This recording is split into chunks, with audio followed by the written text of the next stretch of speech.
ആമേൻ ഇന്ന് നമ്മൾ കാണുമ്പോൾ, അല്ലെങ്കിൽ നമ്മൾ കേൾക്കുമ്പോൾ, നമ്മൾ അറിയുമ്പോൾ, കാരണം പണ്ടുള്ളതിനേക്കാൾ കുറച്ചുകൂടെ പത്രമാധ്യമങ്ങൾ, ഓൺലൈൻ മാധ്യമങ്ങൾ, ഇന്റർനെറ്റ്, യൂട്യൂബ്, ഫേസ്ബുക്ക്, അല്ലെങ്കിൽ ഇൻസ്റ്റഗ്രാം, അല്ലെങ്കിൽ മറ്റു പലതുമൊക്കെ ഇങ്ങനെ അതിന്റെ അതിപ്രസരം കൂടിയിരിക്കുന്നത് കൊണ്ട് വിരൽത്തുമ്പത്ത് നമ്മളെല്ലാം അറിയുന്നതാകയാൽ ഈ കാലഘട്ടത്തെ കുറിച്ച് നാം ഭയത്തോട് നോക്കുന്നു. കാരണം ആമേൻ സ്തോത്രം, യൗവനം, ഇന്നത്തെ യൗവനങ്ങളെല്ലാം തെറ്റിപ്പോകുന്നു. ആമേൻ. യൗവനങ്ങൾ പഠിക്കാൻ പെൺകുഞ്ഞുങ്ങളെ സ്കൂളിലോ കോളേജിലോ ഒക്കെ അയച്ചിട്ട് ആദിയോടെ വ്യാധിയോടെ കാത്തിരിക്കുന്ന അമ്മമാരെ, അപ്പന്മാരെ ഞങ്ങൾക്ക് നന്നായി അറിയാം. അപ്പോൾ തന്നെ ആൺകുഞ്ഞുങ്ങൾ കടന്നുപോയാൽ, പഠിക്കാൻ കടന്നുപോയി, അല്ലെങ്കിൽ ഫീസുമായിട്ട് കൊടുത്തുവിട്ട് മറ്റു പലതുമായി കൊടുത്തുവിടുമ്പോൾ മടങ്ങി വരുന്നത് എങ്ങനെയാണെന്ന് തിരിച്ചറിയാൻ വയ്യാതെ വല്ലാതെ പരിഭ്രാന്തിയിലായിരിക്കുന്ന പിതാക്കന്മാരെ, മാതാക്കന്മാരെ നന്നായിട്ടറിയാം. അതുകൊണ്ട് കാലഘട്ടം വളരെ മോശമാണ്. ആമേൻ സ്തോത്രം. എന്തിനാ ഇങ്ങനെ വിളിച്ചു പറയുന്നത്? ഭയപ്പെടുത്താനല്ല, പിന്നെയോ ഞങ്ങൾ ഈ വിളിച്ചു പറയുന്ന സത്യസുവിശേഷം ആശ്വാസത്തിന്റെ, ദൈവവചനം പറയുന്നു, അധ്വാനിക്കുന്നവരും ഭാരം ചുമക്കുന്നവരുമായുള്ളവരെ നിങ്ങൾ എന്റെ അടുക്കൽ വരും, ഞാൻ നിങ്ങൾക്ക് സമാധാനം അല്ലെങ്കിൽ ആശ്വാസം തരും. ദൈവത്തിന് സ്തോത്രം. അപ്പൊ ദൈവം ഒരു മനുഷ്യനെ വിളിക്കുന്നത്, അല്ല ഒരു കുടുംബത്തെ വിളിക്കുന്ന, ഒരു ദേശത്തെ, ഒരു രാജ്യത്തെ വിളിക്കുന്നത് സമാധാനം തരാണ്. എന്നാൽ ലോകത്തിന്റെ പ്രവൃത്തി സമാധാനത്തിന്റെ അല്ല. ആമേൻ.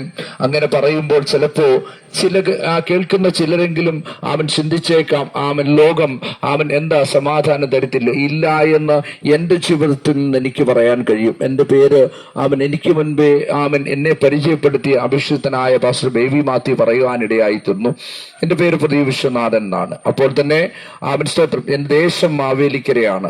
സ്തോത്രം. എന്നോട് കൂടെ എന്നെ ഇവിടെ കൂട്ടിക്കൊണ്ടുവരാൻ കാരണമായത് സ്തോത്രം പാസ്റ്റർ ബേബി മാത്യു ആണ്. അദ്ദേഹം ഇവിടെ വാവോലിക്കണ്ടം എന്ന ദേശത്ത് ഈ church of God evening light എന്ന ദൈവസഭ നടത്തുന്നു. അതിന്റെ ഇടയനായി സേവനമനുഷ്ഠിക്കുന്നു. അദ്ദേഹവും സ്തോത്രം മാവേലിക്കര സ്വദേശി, മാവേലിക്കര കല്ലുമല സ്വദേശി തന്നെയാണ്.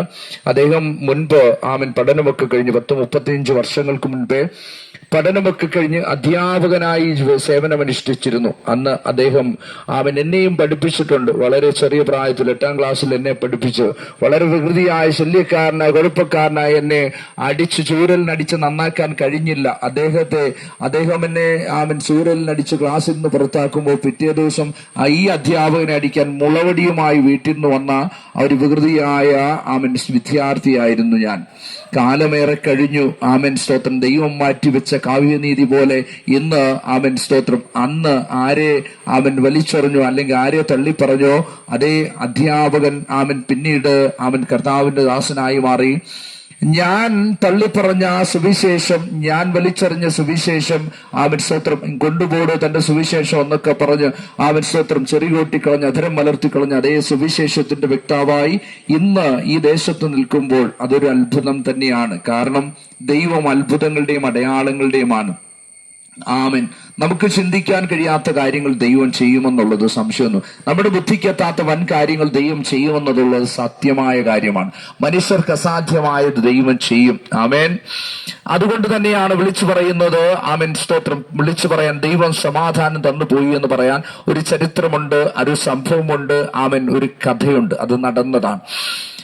എല്ലാ മനുഷ്യരും ഏകദേശം 2000-ൽ പരം വർഷങ്ങൾക്ക് മുൻപുള്ള ഒരു ചരിത്രം പറയാം.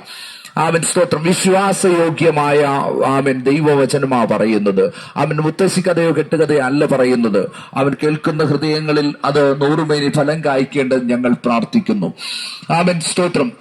എല്ലാ മനുഷ്യരും ഒരുപോലെ പാപം ചെയ്ത് തെറ്റിയൊഴിഞ്ഞു പോയപ്പോൾ, ദൈവ തേജസ് നഷ്ടപ്പെടുത്തിയപ്പോൾ, എല്ലാവരും പാപത്തിൽ അകപ്പെട്ടു പോയപ്പോൾ, മനുഷ്യനെ രക്ഷിച്ചെടുക്കാൻ മറ്റൊരു മനുഷ്യന് കഴിയാതിരിക്കുമ്പോൾ, മനുഷ്യനുണ്ടാക്കിയ തത്വസംഹിതകൾക്കോ അല്ലെങ്കിൽ ശാസ്ത്രത്തിനോ അതിന്റെ കണ്ടുപിടുത്തങ്ങൾക്കോ അതിന്റെ പുരോഗതികൾക്കോ സ്തോത്രം അല്ലെങ്കിൽ കർമ്മകാണ്ഡങ്ങൾക്കോ പൂജാവിധികൾക്കോ മലകയറ്റത്തിനോ കുന്നുകയറ്റത്തിനോ ഒന്നും മനുഷ്യനെ പാപത്തിൽ നിന്ന് കയറ്റാൻ കഴിയാതെ ഇരിക്കുമ്പോൾ, അല്ലെങ്കിൽ ബലിതർപ്പണങ്ങൾക്കോ മനുഷ്യനെ പാപത്തിൽ നിന്ന് കരകയറ്റാൻ കഴിയാതെ ഇരിക്കുമ്പോൾ സ്വർഗത്തിലെ ദൈവം സ്തോത്രം നമ്മെ സൃഷ്ടിച്ച ഒരേ ഒരു ദൈവം, അത് ജീസസ് ക്രൈസ്റ്റ് ആണ്.